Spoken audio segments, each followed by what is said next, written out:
All right, time for another episode of the Joshcast. This episode is brought to you by fear of skin cancer.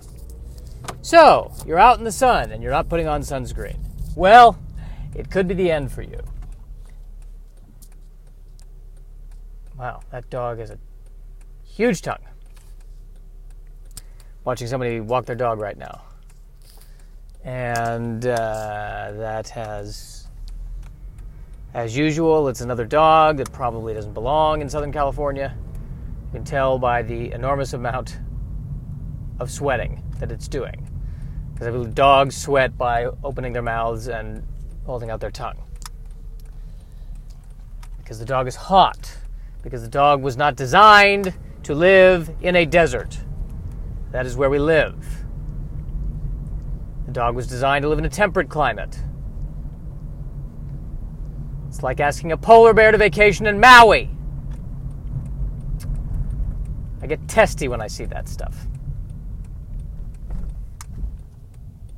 I remember when I was growing up, I, for a while, had a thing about architecture. We were studying architecture in elementary school, which was actually a really cool thing to study, but at the same time, kind of odd. We just had this unit on architecture. And at one point, we went around in Denver and studied all of the architecture of Denver, which Eddie Izzard has a great bit about that, about how Americans, think that, we think our stuff is so old when in fact, compared to anywhere else on Earth, it's not. So we're driving around and we're examining various buildings that have been in Denver that were around since the late 1800s, early 1900s. And I just can't help but wonder if that architecture unit will be updated for the kinds of buildings that I grew up in. If at some point 50 years from now, they're going to be driving by and going, "Children, this is a condominium." You can tell by the architecture that they were really trying to save money. That right there, how much were they trying to save money? That's not an A-frame. That's a lowercase A-frame. Boom shakalaka, punchline.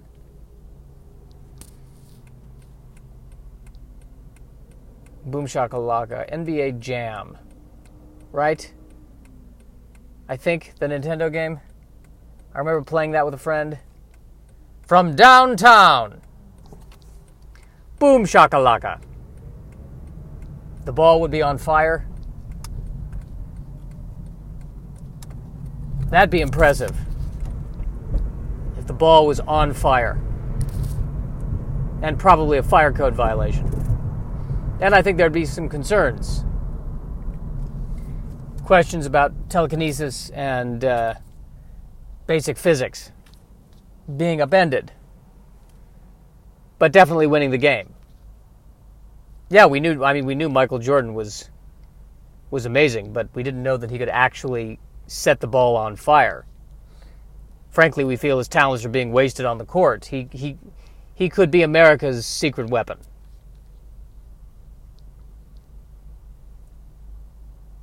But you have to do that in video games.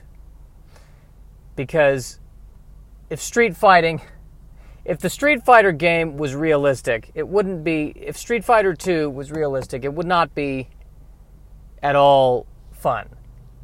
Because you want to see them throw the fireball and do the dragon punch and all that. You don't want to see just ugly, unfiltered, just grabbing, tussling, wrestling around, using a bottle to break it over the person's head. I don't even know what combo move that would be. Just drunken brawling. That's not a fun game to play. Not a fun game to play at all.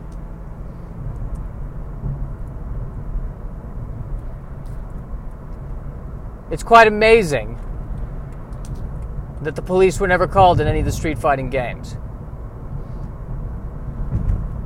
Yes, I'd like to report a street fight, officer. Well, one of the people in the fight threw a fireball. Yes, I said threw a fireball.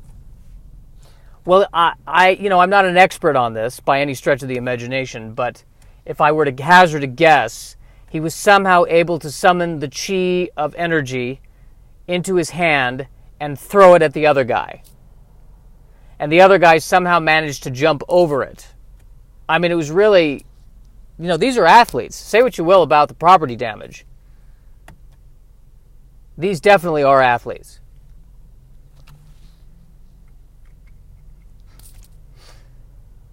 And I was reading an article, they were interviewing Jim Carrey about the new Sonic movie.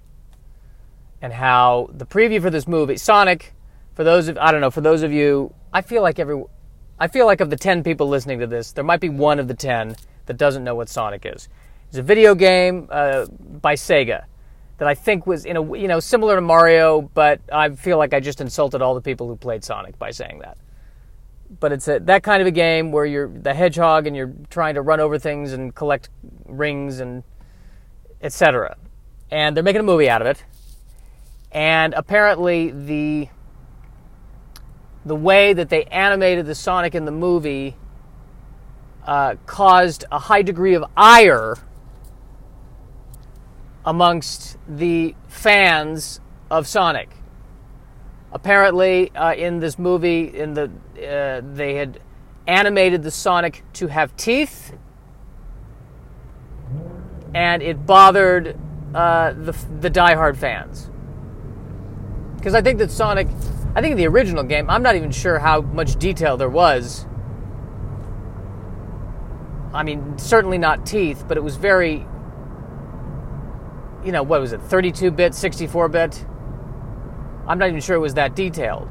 But I know in a lot of promotional art, I believe that Sonic was animated with an anime flair, which is the very large eyes, small pupils, and that kind of style. And so what they were trying to do, I think, initially with this movie is, I guess, go more towards realism, which they wanted a gritty and authentic alien hedgehog that can run at hundreds of thousands of miles an hour. Verisimilitude is what's important in a movie about a blue hedgehog that can travel faster than the speed of light. I think they should have gone even farther, because when I looked at the teeth, they're perfect teeth. So you're saying not only is he a superpowered hedgehog, but at some point he had braces. He had some dental work done.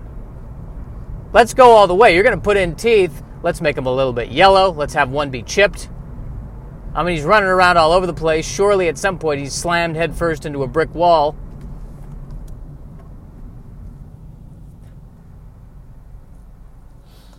So I guess because of the fan outcry now, they're going to go back and they're going to reanimate Sonic and make him look more like, I don't know, the game or what.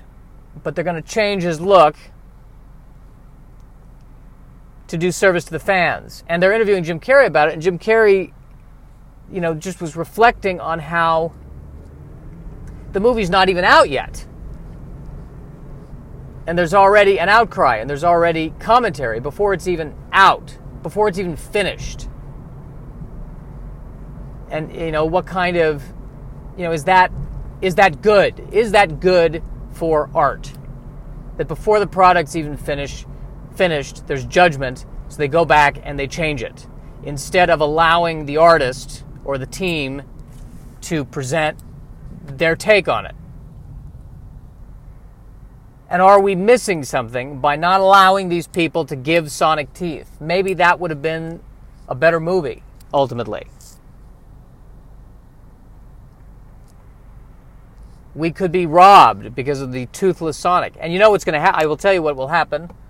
They will release the movie now, and then there's going to be an outcry for the original cut with teeth. We want the teeth version. We want the teeth cut.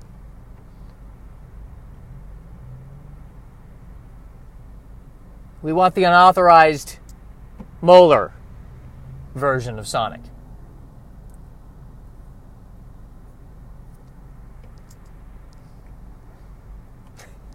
Because in a movie with a character named Dr. Robotnik,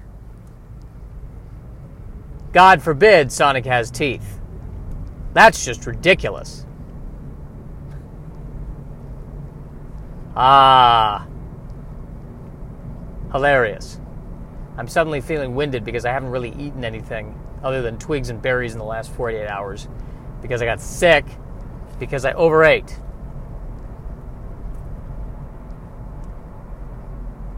So now I'm starving. I'm eating these little meals, which last for about an hour, and then I'm starving again. What a life. I wonder where I'm going to park. They're doing the car show today. Oh, I know where I'll park. Good thing I figured that out in the middle of this podcast. Good thing I figured that out.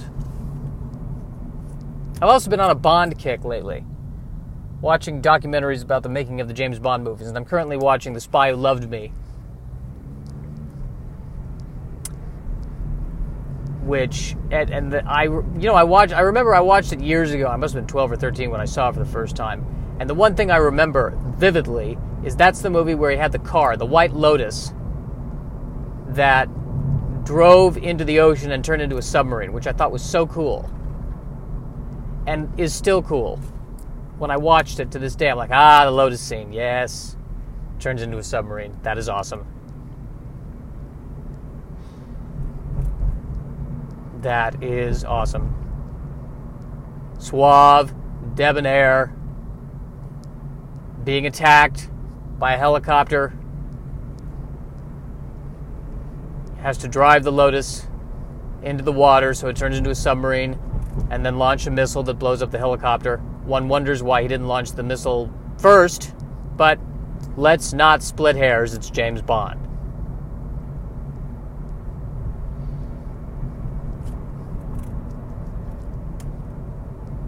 Here's the problem. I've talked about this before. I'm going to talk about it again. Association. So the theme song to The Spy Who Loved Me is Nobody Does It Better. Nobody does it like you. So, but the first time I heard that song was in a commercial for a supermarket chain that was, I don't know if it was national, but it was at least in Colorado, called Safeway. And that was their theme song for the commercial. Nobody does it better. So every time I see this movie, and every time I hear this music, I think about sliced meats. And it ruins it. It takes me out of it. The name's Bond. James Bond. Nobody does it better. Not even James Bond can offer you the kind of savings that we can here at Safeway. If you come in before July 4th, we'll give you 3 flank steaks for $9.99. It kills the mood. They should not allow commercials to do that. If the movie's cool, that the music stays with the movie.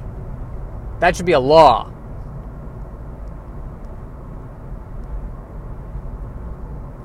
Every time. You expect me to talk? No, Mr. Bond, I expect you to die. Nobody does it better. Darn it. It's just like having a commercial. It is like having a commercial that you don't want in the middle of the movie. It's this reverse product placement. I'm Batman. Good times, great taste. Da da da da da da. Good times, great taste at McDonald's. Takes you out of it. Suddenly, now I'm having all this nostalgia for all those commercial songs. that I heard in the 80s and 90s. Then there was Chevrolet, Like a Rock.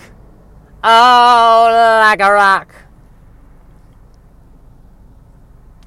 Well, this rock can't start. So yes, it is like a rock. It is exactly like a rock. When I put my key into a rock and I turn it, nothing happens. So yes, that is a correct simile for what this vehicle is. Exactly like a rock. Very heavy and immovable at the moment.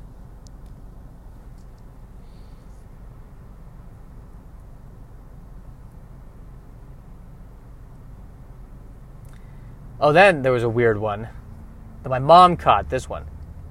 See the USA in your Chevrolet. She heard that and she's like, that kind of sounds like the theme to Jurassic Park. And I'm like, yeah, it kind of does. It's all a conspiracy. The corporations are forcing these songs into our minds subliminally. So when we see Jurassic Park, we think Chevrolet. Because that's what you want when you're being chased by a dinosaur, a car that doesn't start. That's not fair to the good people at Chevrolet. I think they're better now than they... Like when I was growing up, that was the joke, was that the domestic cars sucked and the foreign cars, the Honda, Toyota, those were the good ones. And I don't know if it's... I think since then it's not quite... The disparity does not quite exist between those two categories as they did when I was growing up.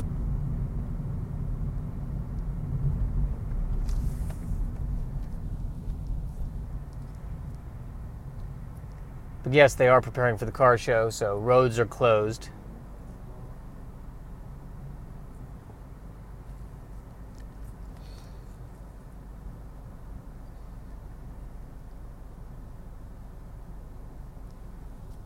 And that's something.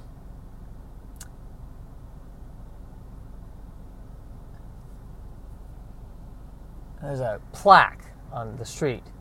The Magnolia Boulevard grade separation. Which I think refers to the giant bridge that goes over the freeway that enables us to not have to... Well, I mean, wouldn't be a stoplight, it'd be a freeway.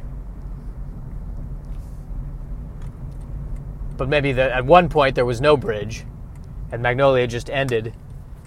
And you're like, well, either I get on the freeway or I guess I'm out of luck.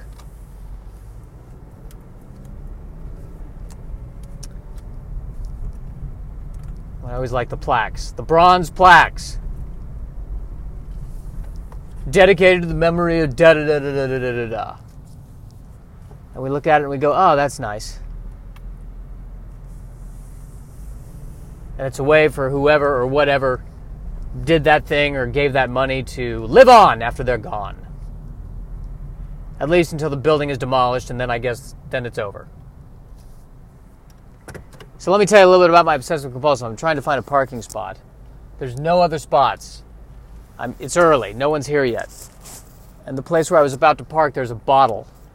And because there's a bottle in the corner of the parking spot, I'm now moving over 5 parking spots away in case, I guess, someone or something comes along, breaks the bottle, and it gets into my tires.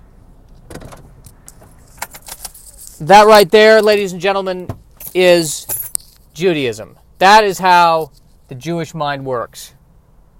Paranoia to the nth degree.